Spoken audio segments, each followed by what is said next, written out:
I don't have any extra money to play around with, and I'm struggling just to make it day by day. So I've been cutting back on things like food expenses. Living at home really made me realize how good of a life I had. Thanks again, Liam said, somewhat embarrassed, as we met after a long time. Though I'm happy to hear those words, I've been sending him money every month, providing more than enough for him to get by. I wonder why he needs to live like this. I've been sending you money every month. Isn't that enough? Ah, right, sorry. I haven't properly thanked you for that. Thanks for transferring $20 every month. It's been enough to cover the water bill. $20? What's going on? It felt like someone had thrown water on my face as I woke up. I've been preparing a lot more than that amount for my son each month. Wait, what do you mean $20? I've been transferring $4,000 a month. Thinking there must be some mistake, I clarified the amount to my son. However, at my words, Liam exclaimed, "What?"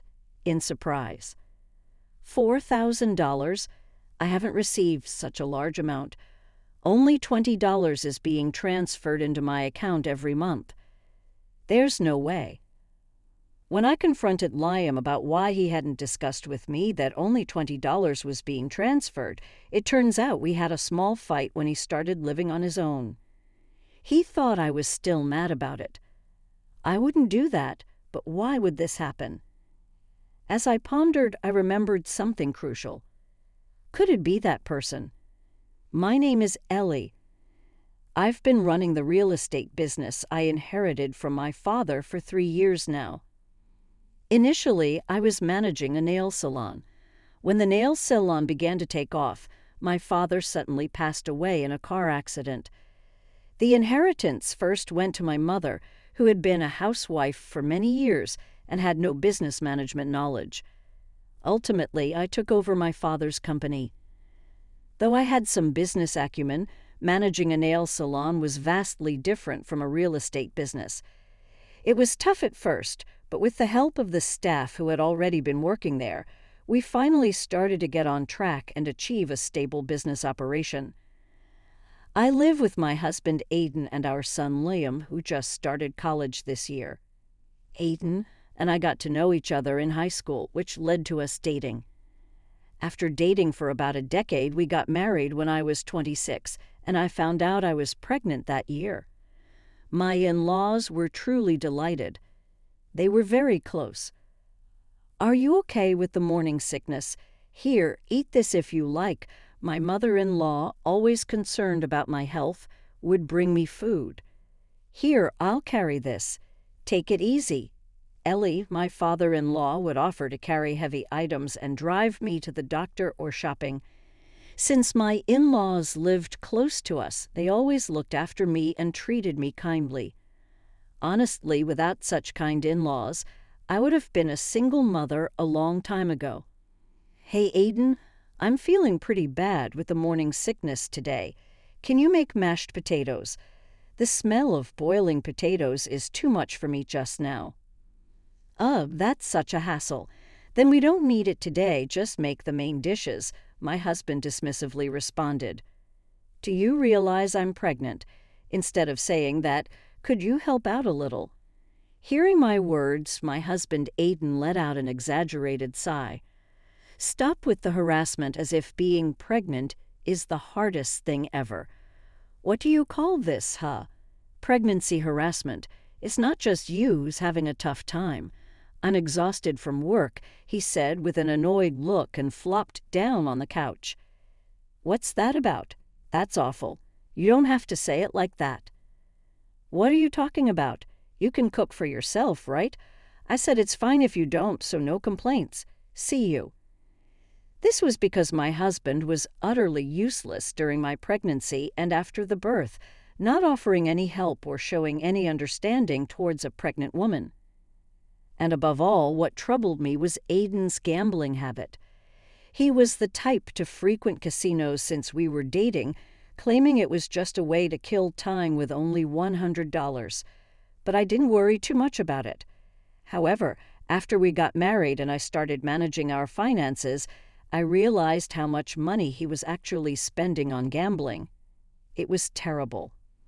"Hey, Aiden, where's this month's living expenses? Make sure to put it in." I lost yesterday, so it's not going to happen this month." "Lost? You know we're having a baby, right?" "I know. I'll quit gambling once the baby is born." My husband laughed it off, showing no sign of remorse. Despite this, my in-laws frequently admonished him.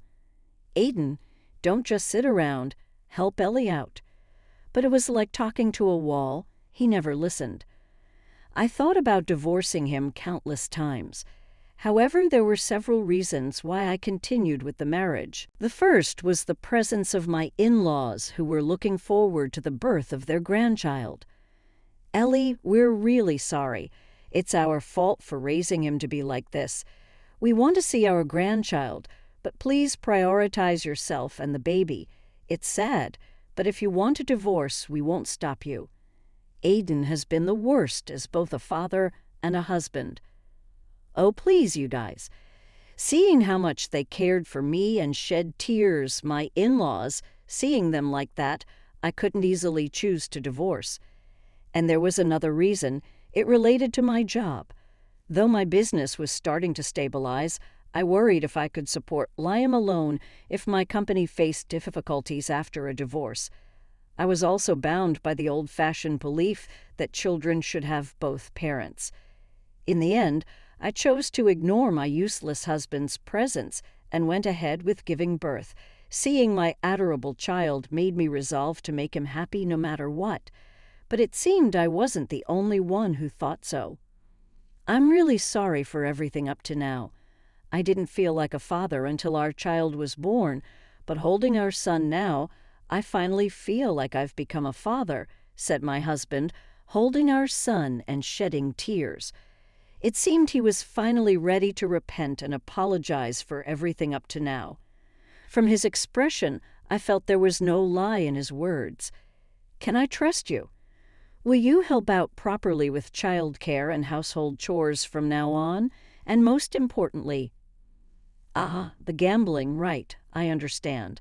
I promise I won't do it anymore." "All right, I'll trust you one more time." With that as his last chance, I forgave my husband's past words and actions, and we started over as a family of 3.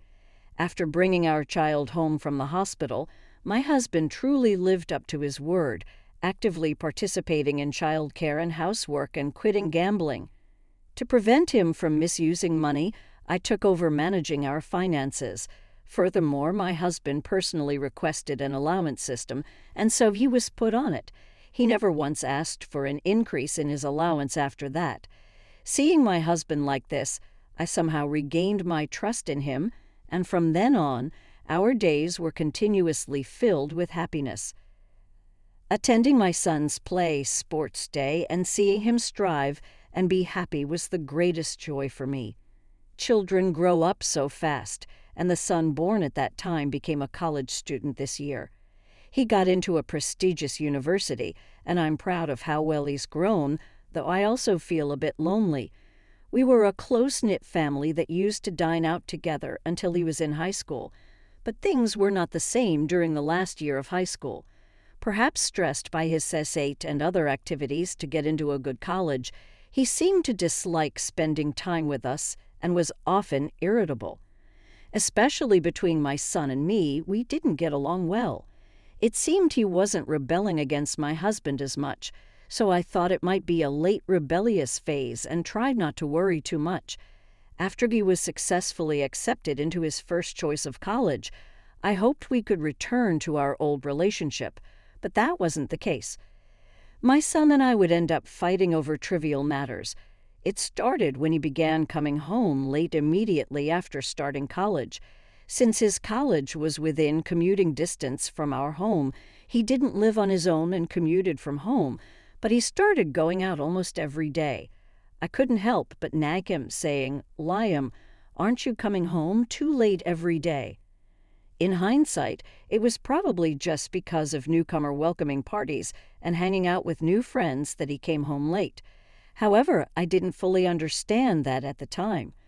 My nagging led to irritation on his part, and before we knew it, we both got heated in a war of words. Eventually, my son shouted, "Stop treating me like a kid forever. Just leave me alone. I'm moving out." "Wait, Liam," I tried to stop him, but he shook off my hand and locked himself in his room. And the next day, "I'm going to live on my own," he told me with a sullen face. "You just started college, so you can stay home if you like." "Didn't I say it yesterday? Don't treat me like a child. I'll be fine." With those words, my son truly started looking for a place to live. I tried to make him reconsider many times, but he wanted to distance himself from me and avoided conversations. Eventually, we didn't reconcile, and within a month, my son really started living on his own. On the day before my son left home, I asked my husband, "Do you think he'll really be okay?" "Just let him be. He left on his own after all. He's still such a child. Living on his own will be an experience. Let him do what he wants," he said. However, despite being a college student, my son was still a minor. He mentioned starting a part-time job, but given the university's high academic standards, I wondered if my son could really manage with a job on the side. I was incredibly worried about Liam's impulsively decided solo living situation, so I decided to send Liam $4,000 a month. I decided to provide him with a monthly allowance. Running my own company, I manage all the finances, both business and personal. I figured out that with some careful planning, I could afford to send him the money. No matter how much he might think I'm meddling or dislike it, I didn't want him to struggle financially and ruin his precious student life. When I discussed sending Liam money with my husband, Aiden, he just laughed and called me a worrywart. "I just want to look after him until he graduates college as a mother," I said, and it seemed Aiden understood. "All right, I'll make an effort to spend less frivolously from now on. Give that part to Liam." He seemed positive about sending the money. "I'll set up a bank account for the remittance next week. Also, I'll talk to Liam about it myself. If you do it, he might just get angry again for being overbearing." "That's a good point. Then please start next month." And so I asked my husband to inform Liam about the remittance and to arrange for the account setup. Once the account was ready, I transferred money into Liam's account every 25th of the month, hoping it would help him focus on his studies and enjoy campus life. 3 months have passed since Liam started living on his own. A healthy distance has somewhat mended our relationship, and looking back, I feel this was for the best. Although Liam's place isn't far from our home, his busy university schedule means we don't see each other often. However, we do talk on the phone occasionally.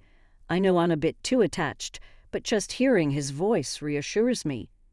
Today he called me again. "Mom, how are you doing?" "I'm fine, Liam. How about you? Are you enjoying college life?" "Yeah, kind of." I sensed a lack of energy in his voice. "Is something wrong?" "No, just I've been busy with part-time jobs every day, but I've made some friends and I'm having fun somehow." "Huh? Busy with part-time jobs?" I've been sending him as much as $4,000 every month. Even after paying for tuition and rent, there should be plenty left over. Surprised, I asked Liam, "What? You're working a part-time job?" "Of course. I can't exactly make ends meet without one." "What? How can you run out of money like that?" "Well, I am trying to save as much as I can, you know. But still, $1,000 for my part-time job just isn't enough." Liam laughed. He never had a spending habit when living with us, so why? Something didn't add up and I felt uneasy. When I asked a bit about his current life, he mentioned balancing studies with work, paying for rent, and even high utility bills. "I don't have money to play around with. I'm struggling just to live day by day, so I've been cutting back on things like food expenses. It really hit me how good of a life I was given when I was living at home." "Thanks again," Liam said, somewhat embarrassed. I was happy to hear those words, but something was still off. I've been sending you money every month. Isn't that enough? Oh, right, sorry. I haven't properly thanked you for that. Thanks for transferring $20 every month. It's been enough to cover the water bill. What? $20? What's going on? I felt as though someone had thrown water on my face as I woke up. Wait, what do you mean $20? I've been transferring $4,000 a month. I clarified the amount to Liam, thinking it must have been some mistake. Liam exclaimed, "What?" in surprise at my words. "What? $4,000? I haven't received such a large sum. Only $20 is being transferred into my account every month." From Liam's reaction, it didn't seem like he was lying. "What do you mean?" Over the phone, we both were puzzled. "Anyway, I'm coming over with some food. Wait for me, okay?" Got it. I immediately got in the car and rushed to Liam's place. Upon seeing him after a long time, Liam, who used to be healthy, now had skinny arms, hollow cheeks, and bags under his eyes. "Liam, are you eating properly?" "Well, I'm managing with whatever cooking I can do." Liam obviously seemed to be stretching himself too thin. I laid out Liam's dinner on the table. Then he exclaimed, "Wow, Mom's homemade food after so long. Let's eat," and began eating at an incredible pace. I explained again about sending $4,000 every month, but Liam insisted that such a large sum had never been transferred. "There's no way, really." Look, Liam showed me his bank app displaying a balance of $60, indicating that indeed only $20 had been transferred monthly. Liam had two accounts. One Aiden had set up for remittances and another for his personal use, including credit card payments. The other one is an account Liam uses for his personal credit card payments. The remittance account was solely for monthly allowances, so it was easy to see the balance. "No way. It's okay, really? Don't worry about it," Liam said apologetically. "Liam, why didn't you consult me before you got to the point of being so thin? You didn't think I'd believe that amount was enough for living, did you?" Honestly, I did wonder why only $20, but we had fought before I left home, and I thought you might still be mad. Plus, I was grateful for any help. I couldn't bring myself to say anything. My considerate son. It must have been hard for him to say anything. I regret not realizing sooner what he was going through. But why would this happen? I'm definitely transferring $4,000 every month. That means someone must be stealing the money. Wait, something's wrong. What's up? As I was thinking, Liam suddenly raised his voice. "Seriously, when I hesitantly asked," he muttered softly, "I was just checking my balance and happened to look at the account activity through the app, and it seems like money has been withdrawn every month." "You're kidding, right?" Feeling dizzy from the unbelievable story, Liam showed me his screen, and indeed $3,980 is being withdrawn every month, leaving only $20 each month. "Liam, when you started living alone, your dad told you he'd send you money, right?" Yeah, Dad gave me a card saying you'd send money every month from now on." "Where do you usually keep your cash card?" "I always carry it in my wallet." "I see. So it's unlikely that the cash card was used by someone without permission. Then how could anyone?" "Got it. I'll look into it from here. Also, just to be safe, I'll hand you the money from now on." "Really?" "Of course. You focus on your studies and don't overdo it with the part-time jobs. Make sure you eat properly." "Mom, I'm really sorry." "Thank you." "It's okay. See you." Saying this, I managed to calm the turmoil in my heart. Pretending to be composed, I handed Liam this month's allowance in person and left his place. I decided to stop paying through the bank every month. I made up my mind to do so. 2 months later, as I was returning home from work as usual, "Hey, what's the meaning of this?" Aiden confronted me furiously. "Eh? What's wrong, Aiden?" "What do you mean, what's wrong? Why haven't you been sending Liam money?" "Huh, you're the one who said you'd send him money every month. Poor thing, he must be starving by now." "No, I've been sending it. What are you talking about? It's obvious you haven't sent anything." "I really did. I handed it to Liam today." "Huh? Hand-delivered? Why?" "It seems like someone has been stealing money from Liam's bank account." "Stealing? That can't be right." "By the way, how did you know that this month's transfer wasn't made? Normally, you'd have to go update a passbook or, just like Liam, check the app for the account activity. Aiden shouldn't be able to see Liam's balance or transaction history." Well, that's just a hunch. Just felt like it." "A hunch. Anyway, it's impossible that it's been stolen. You're mistaken." "No, I'm not. I saw the account history myself, and money has been withdrawn every month. There's no mistake. As I said this, Aiden's eyes started darting around, and he began to show signs of agitation. Suspicious. Aiden knows something." "Do you know something?" "What? Why would I know anything?" "Your comment about it being strange that the money wasn't transferred this time is odd. If you know something, tell me." "What? Are you suspecting me?" "No, that's not it. But anyway, I don't know anything. It must be some bank error or something. And from now on, don't hand-deliver the money. Transfer it properly. If you visit Liam every month, he'll hate it." Leaving those words behind, Aiden started to walk away quickly from the living room. Then he stumbled over nothing and cursed in frustration. Clearly, Aiden was panicking. Definitely suspicious. From Aiden's reaction, I couldn't help but suspect him. I suddenly remembered how recklessly Aiden used to spend money. Could Aiden have? No, he changed after Liam was born. That can't be. Doubts about my husband swelled in my mind. No, he wouldn't do that. I tried to convince myself, but then something even more unsettling happened. A month later, my mother-in-law sent a message saying, "I have something to ask. Can I come over to your house?" What could she possibly want to talk about in person? Despite a bad feeling, I replied, "Of course, please come any time." Soon after, my mother-in-law arrived at our house with my father-in-law in tow.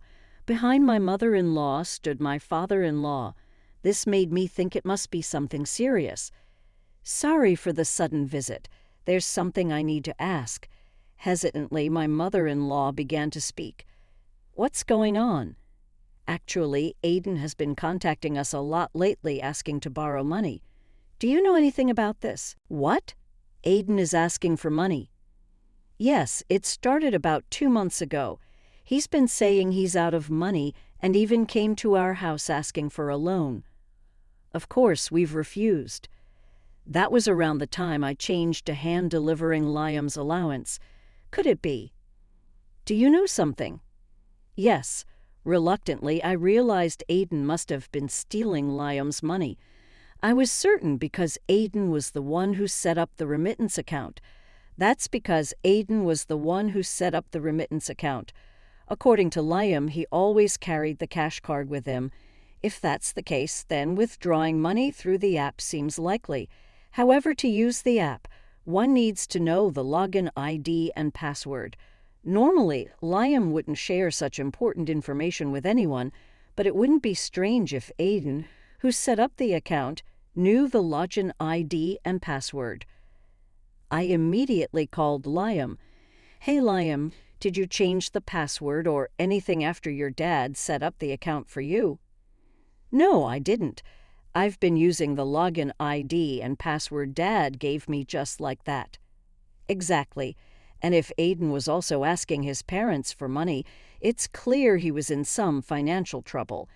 That day, when Aiden went to the bathroom, I checked his wallet for any evidence, like receipts.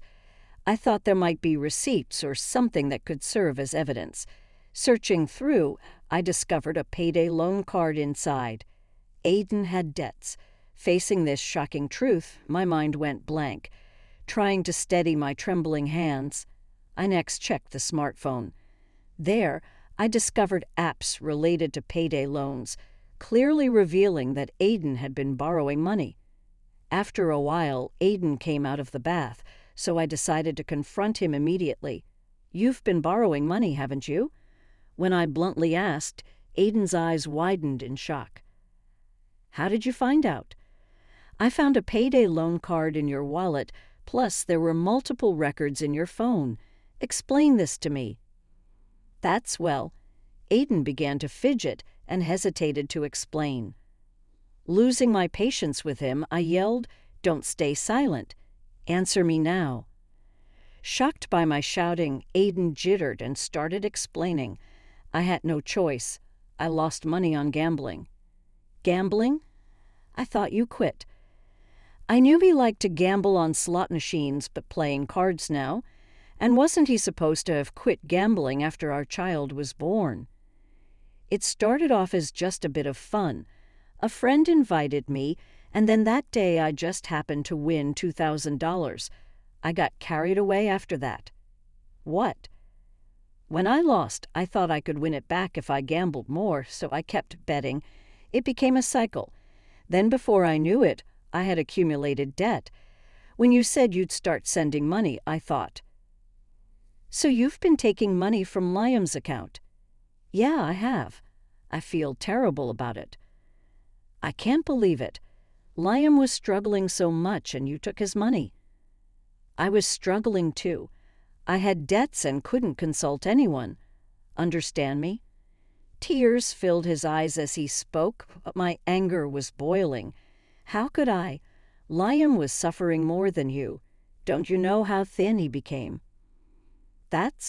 Well, I had considered divorce many times before, but each time I tried to believe in him and pushed through. To think it would come to harming our son, I could never forgive Aiden again. My patience had finally run out, and I decided to sever ties with this terrible man.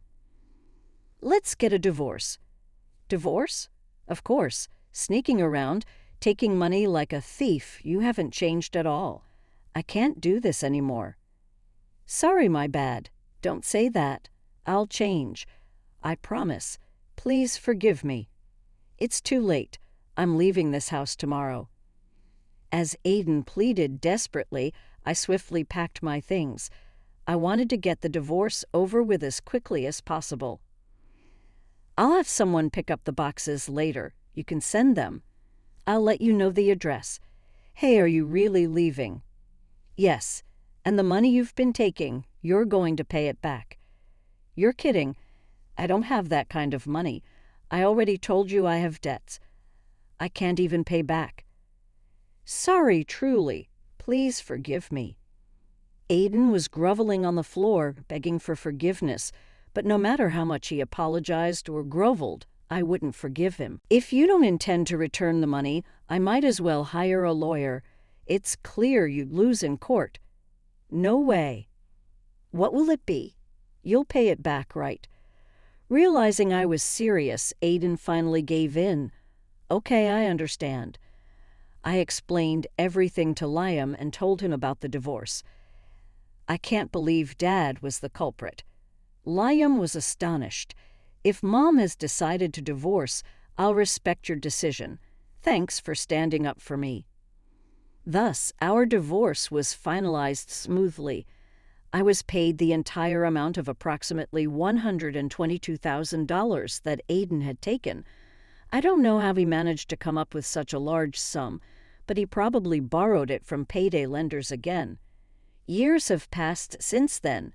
My company is still managing steadily, now with more employees, and it has continued to grow into a fairly large business. I plan to continue sending Liam money until he graduates from college.